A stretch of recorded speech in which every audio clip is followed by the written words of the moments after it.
I was scrolling through social media one day and I came across some videos of a very brave young woman posting about her daily struggles with something called Tourette's syndrome. Now, I started following her and thought she would make such a great teaching tool at many different levels. Balin was once an athlete who was active in swimming and basketball. She graduated high school with a 4.2 GPA and began to attend college last year to chase her dream of becoming a nurse. But this is Balin now. Yeah, you fat slob.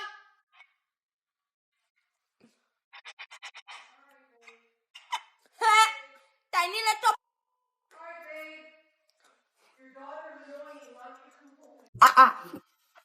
Hello. Penguins. You're done. You're done. Now, Balin's parents, Julie and Alan, say once the pandemic hit, Balin drastically transformed from an independent young woman to needing care almost like a toddler. Julie and Alan learned that Balin had an aggressive form of Tourette syndrome, which rapidly progressed during her time at home in quarantine. A few months ago, Balin bravely posted videos of her disorder, which quickly resulted in 3 million followers. But the journey to TikTok fame hasn't been easy on Balin, and it certainly hasn't been easy on her parents. Balin was about 7 years old when we first noticed a tick. She had this odd neck movement. Around 16, Balin started having more ticks. She would have odd noises or squeaks. Once COVID hit, ticks were coming a lot faster and more aggressively.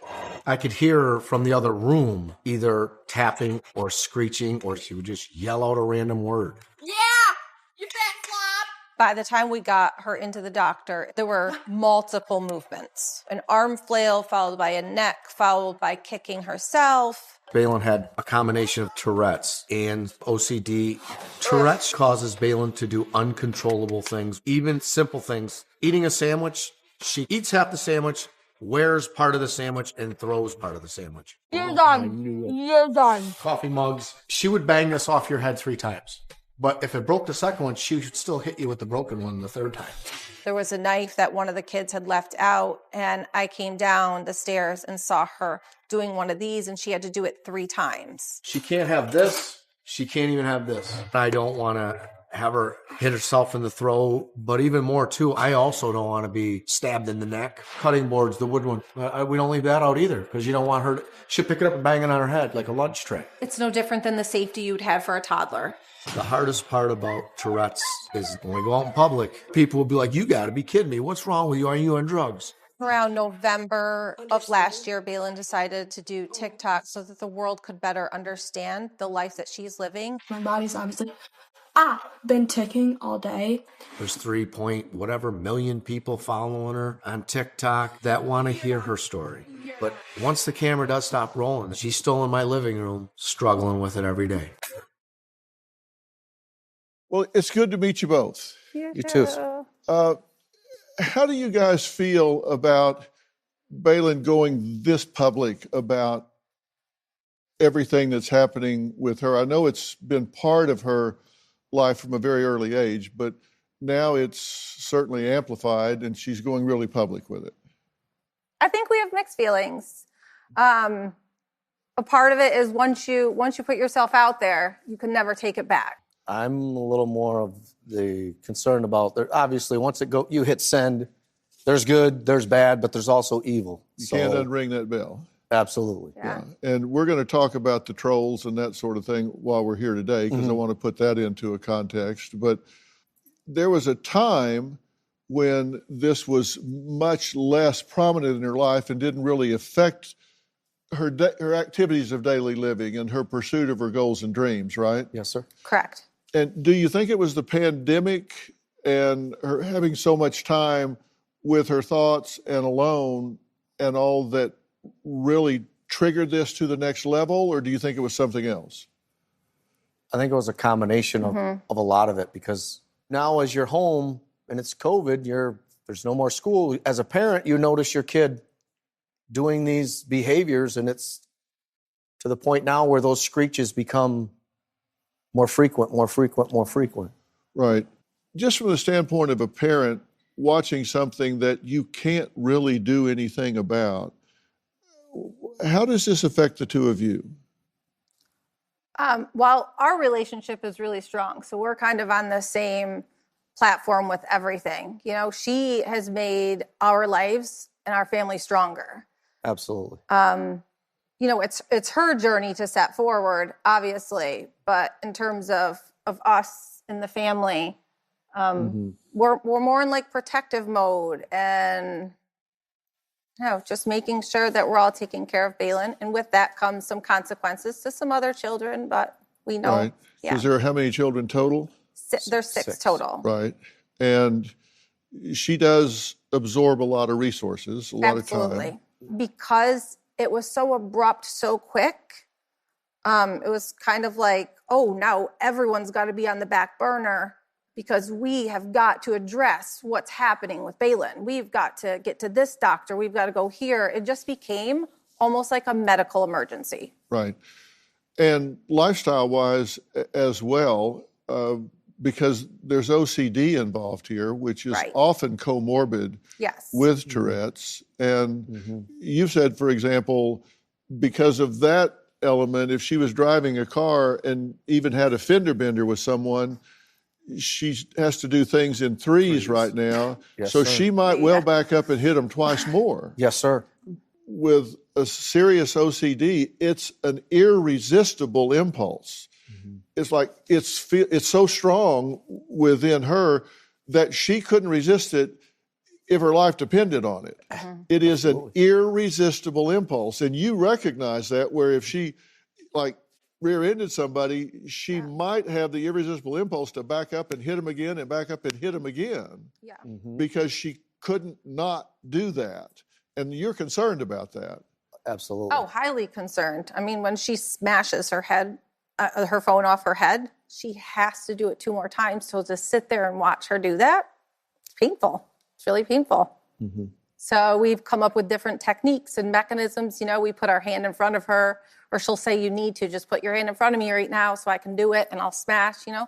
There's parts that are, but there's parts that are really fun too. Like, she's starting to have fun with all of it, because I think that she knows that this is what she has right now. And even though she lets go. The trajectory of her life is, the goal is to seek as much treatment as possible, get as much help for her as possible, that one moment at a time, one day at a time, 1 second at a time for her. Yeah. And it's not all dismal future-wise. Coming up, Balin says after going viral, some followers claimed she was faking it and just trying to get attention. So how did Balin react to that? We'll meet her and talk about that next. When I see my daughter ticking and hitting herself and screeching,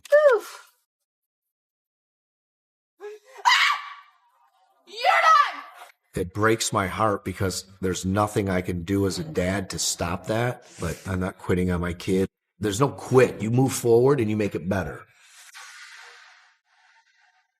Well, Julie and Alan say their daughter Balin suffers from Tourette's syndrome, OCD, and depression, but copes by raising awareness on social media.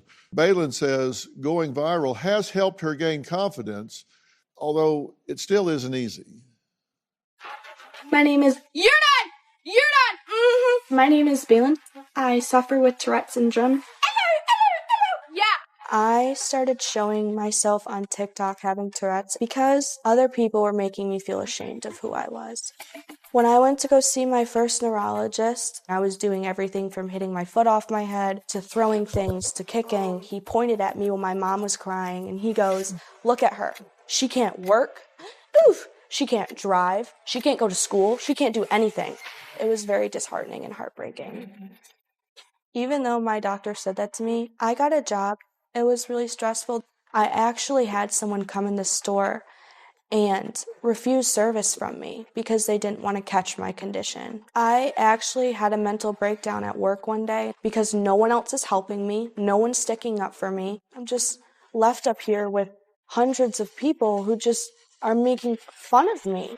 Then I was in a store one day and a girl took videos of me. I left the store that day in tears and I was like, where are those videos going? Yeah. I decided it was time for me to take my power back and not let people take advantage of who I am. This is a disability and it's not a joke. People have accused me of faking Tourette's, but I've never heard one person say they want to live this way. I'm 19 years old and I can't go to concerts. I wasn't able to go to my senior prom. I can't go out to dinner. I can't drive, but I have an amazing boyfriend. I'm living with my best friend next year. I'm in college and I still plan on becoming a nurse. Just because I have Tourette's does not mean that I have to be trapped and kept away from society. Oof. Well, Balin, it's good to meet you. It's good to meet you too. Hi. So, You're bald. how do you feel about being here today? I'm excited. Yeah. I'm excited to show people how I live and that it's real. I live like this every day. Thank you. And then I'm here to spread awareness about what I deal with. Yeah. So I'm really excited. What made the decision? What helped you make the decision to go public with what you live with every day? I was tired of hiding who I was. It's time to show people the real me, who I am. Yeah. Do you still worry when you go out in public, like now, for example, that people judge you? Yeah. What do you think people think? That I'm crazy. Yeah. Are you? No. No. Has anybody ever? Sometimes. Has anybody ever asked you that straight up? They've told me before that you'd be a lot prettier if you weren't crazy. Oof, you're bald. Sorry. But you say I'm bald? Yeah. Yeah, I noticed that last week, actually. He tells me every day. Yeah, you're bald, you're bald, you're bald, you're bald. Oh, sorry. Yeah. What is the most empowering thing about being on the internet and putting this out there for people to see? What's the most empowering thing about that? The comments I get, how much help it's reached other people.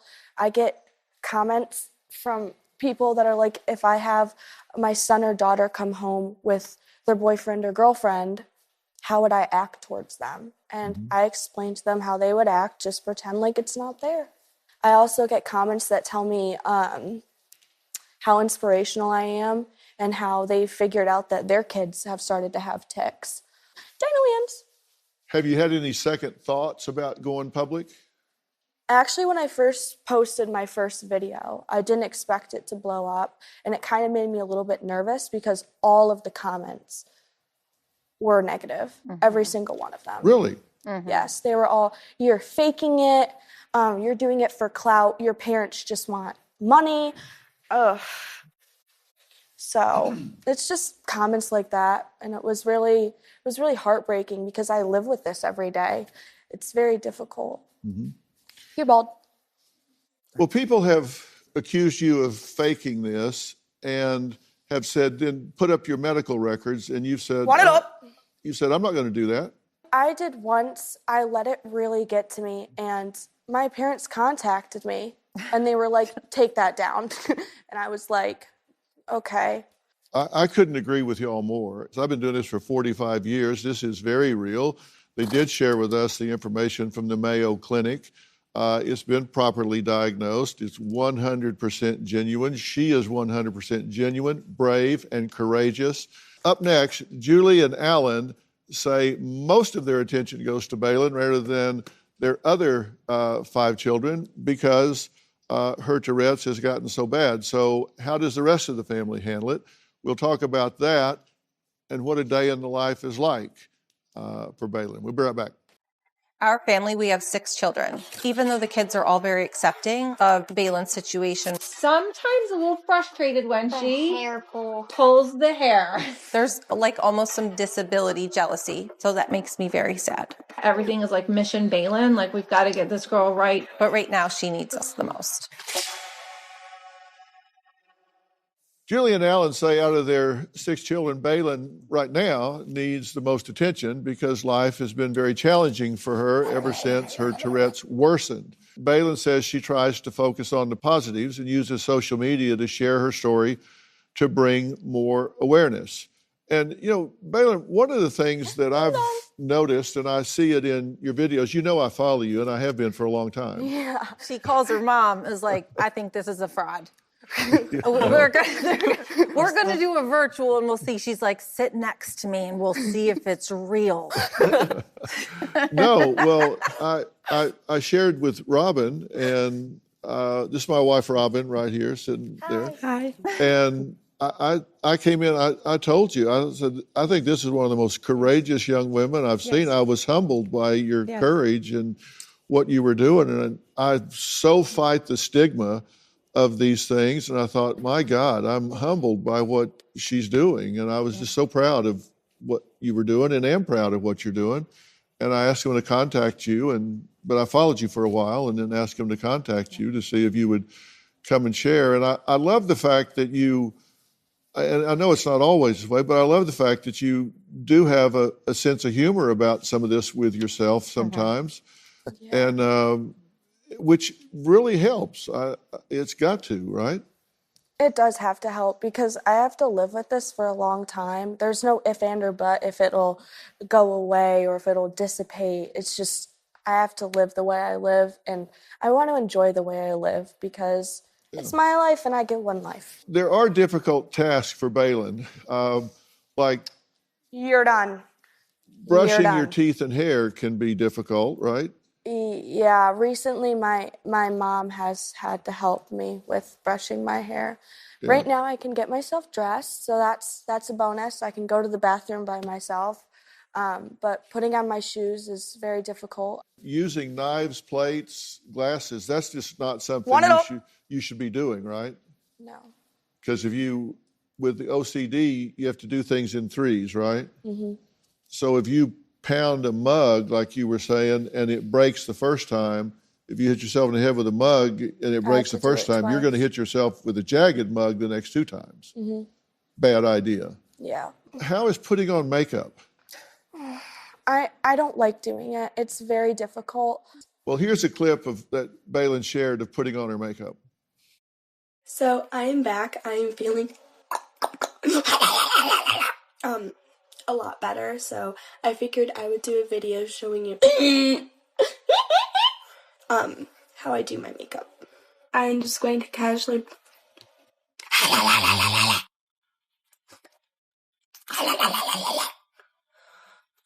that's also a new tip, just wanted to point that out. You're done. Wind up. On a day like that, how long does it take you? Maybe 30 minutes. But you get it done? I get it done, yeah. You want to be a nurse? I do want to be a nurse. Okay, and do you think that's a possibility for you? It's very hard for me to talk about because there is a possibility that I could, and there is a possibility that it gets too bad to the point where I can't be one. It's something that means a lot to me because I've grown up very, very sick. I have a lot of health issues, a lot of problems, and every time I went to the hospital or to a doctor's office, they've always done their best to make sure that I am comfortable, I am welcome, and I am happy where I am in my stay. And I want to do that for other people. Balin says stress and anxiety make her physical verbal tics worse. We're going to talk about what those are. Because these things have a neurological basis, although they can be triggered by stress. We're going to talk about what they're called and how they work when we come back. I really want to get married. I want to have children. I worry about her future having children because of her Tourette's, shaking a baby or tapping the baby on the head 3 times or yanking the baby's arm. I want to live my life like everyone else does. Balin might not have the future that she dreamed of, but I know God has a plan for her. And I'm curious, audience-wise here and virtually, have you learned something about Tourette's already just as we're talking about it? Raise your hand if you have. Does it also cause you to have compassion for it as you see it and understand it? Okay, got it. Yeah, because you understand it. So you see the impact that you're having. It does have that impact on people. And this is something that, as I say, it does interact with different other disorders like OCD, depression, and anxiety. And there are parts of it, coprolalia, which is a medical term to describe the involuntary, uncontrollable outburst of obscene words or socially inappropriate or derogatory remarks. And then there's copropraxia, which is related to the complex motor tic symptom, and that can involve obscene gestures. And these are neurobiological root cause for both symptoms. And it kind of involves faulty wiring of the inhibitory mechanism in the frontal cortex of the brain. And that does sometimes improve with age. My medication, the first medication I was on, helped for everything. It made me function like a normal human being. For about 4 months. So I don't know the medical term for it. I call it like resistant. I was like, oh, your body's just resistant to it now. Like, Yeah, and she may well have built up a threshold where it's just and you don't and you can't necessarily fix that by increasing the dosage because the side effects then become a problem. right. But there are different medications that you can rotate to, and there are some that are being developed. And you're open to trying different things, right? Yes. Like some transcranial magnetic stimulation that's being done here in LA and at Stanford. And I'm really looking into that right now with some really world-class experts. And those are non-invasive, no downside whatsoever. Right. And we're really looking to see if we think that it can certainly help with the OCD, and it can certainly help with the depression. And so if we get to the point where we feel like that could be helpful, then we're going to talk to you about that. You're done. How do you want people to react to you when you do have a tic, you do have a spontaneous verbalization? How do you want people to react? I'd appreciate it if people just pretended like it's not there. But I know sometimes that's hard because I laugh at them. So when I laugh, I give people permission to laugh. A lot of people don't know what to do. Yeah. And so it really helps for you to say, if they just want it up, pretend that it's not happening, not attend to it, and just continue to deal with you, because it will pass and you continue the conversation, right? Yes. And in spite of it all, I feel like we've had a very intelligent and informative conversation here today. Yes. Would you agree? Yes. I want you guys to be part of this conversation going forward, because we're going to talk about haters on the internet and those that have negative things to say, and I want you to be very much tuned into that. Up next, a woman Balin is a huge fan of, singer and social media influencer Lele Pons, who also struggles with OCD, Tourettes, and depression. How is she able to handle it with social media? We're going to meet Lele next. When you see these pictures, what do you see? The perfect life, fame, happiness? Well, what is the reality behind these photos? Lele Pons started off posting funny content on Vine and ended up becoming huge on social media with over 43 million followers. Now, she has been able to chase her music career singing with artists such as the Black Eyed Peas, Neo, and Diplo. Now, what she posts seems to be flawless, but Lele has been struggling with mental illness since she was 9 years old. I started my career on Vine, and I was the first person to reach 1 billion loops. Say Lele. I transitioned from social media to music. People think that I have a perfect life.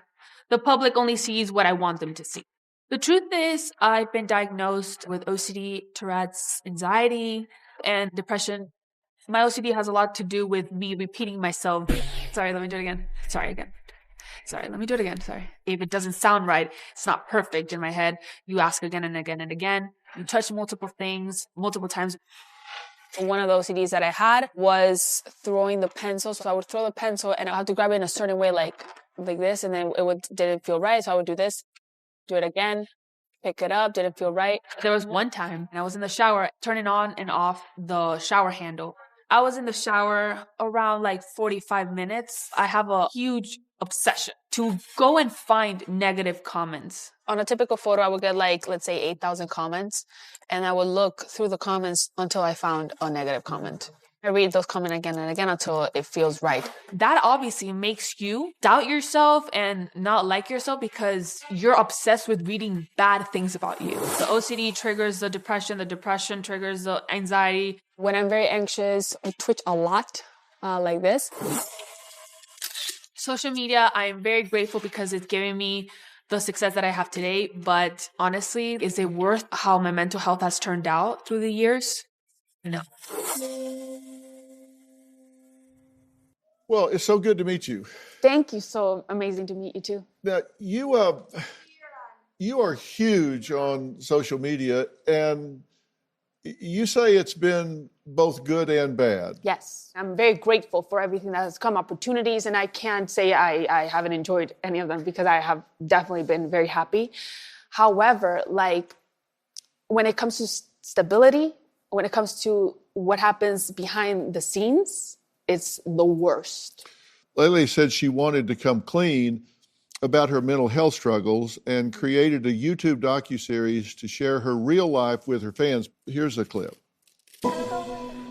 My deepest, darkest secret is that I have OCD.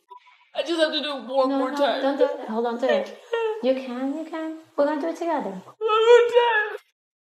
When I first met Lily, she came in as an emergency situation. I just had to touch everything. And if I didn't touch everything, like I thought my family was going to die. She couldn't really function.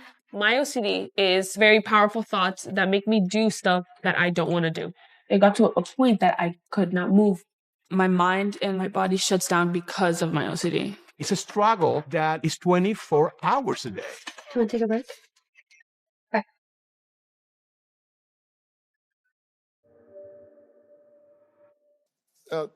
That let people know it wasn't a perfect life. For people, it's like, no, you can't have this because all these years you haven't shown that. And you were watching when Balin was on, and you see what she's going through. You relate to that. Yes, I think that what she's doing is brilliant. I love how she turned a struggle into something positive, and she's a hero to many people. This is why I did it, to be someone like her. Yeah. She's an inspiration. Yeah, the two of y'all are making a huge difference. Up next, Lily says her Tourette's are milder than her OCD, but depression is actually her worst battle. Yeah. We're going to talk about all of that next. I was diagnosed with depression many years ago, and I feel like there's people that think that because I have this life, fame, and money, I shouldn't be depressed. Well, I am. When you're depressed, sometimes you don't even have a reason, you know, and you're like, why are you so why are you sad? You have everything. You're so ungrateful. But depression isn't about appreciation. It's about a mental health disorder.